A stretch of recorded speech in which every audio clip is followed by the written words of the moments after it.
Muraho neza bakunzi ba Aka Update, murakaza neza ku kindi kiganiro gicukumbuye kigisha kandi cyagutse. Mbere yo gukomeza ndabibutsa subscribe, like, share ndetse na share iyi video, kuko nibyo bidufasha gukomeza kubagezaho ibiganiro bifite ireme bisobanura amateka n'ikoranabuhanga mu buryo bworoshye. Uyu munsi tugiye kwibaza ikibazo gikomeye: ese imodoka yavuye ninde wayivumbuye bwa mbere? Mbere y'uko imodoka ibaho abantu bagendaga bate? Ese imodoka yahinduye iki mu buzima bw'abantu n'isi muri rusange? Mukomeze mudukurikirane kuri Aka Update.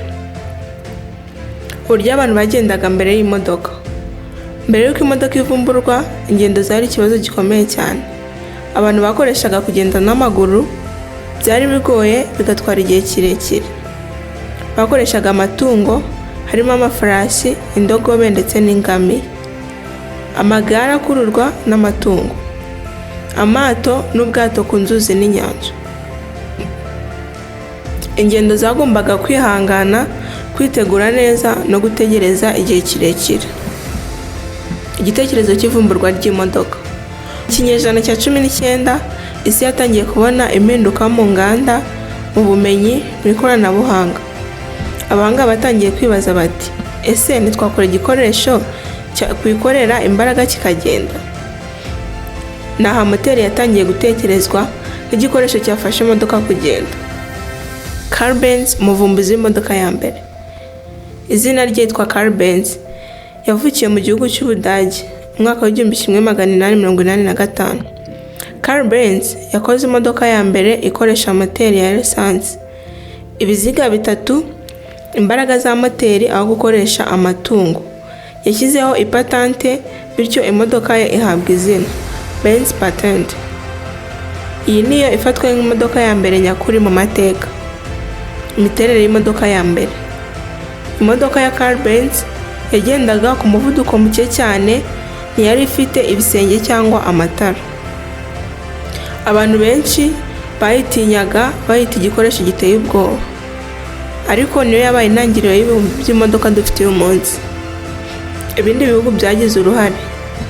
Nyuma y'Ubudage, Ubufaransa bwateje imodoka imbere z'ibiziga bine, Ubwongereza bwateje imbere imihanda, Amerika yakoze imodoka nyinshi ku giciro gito.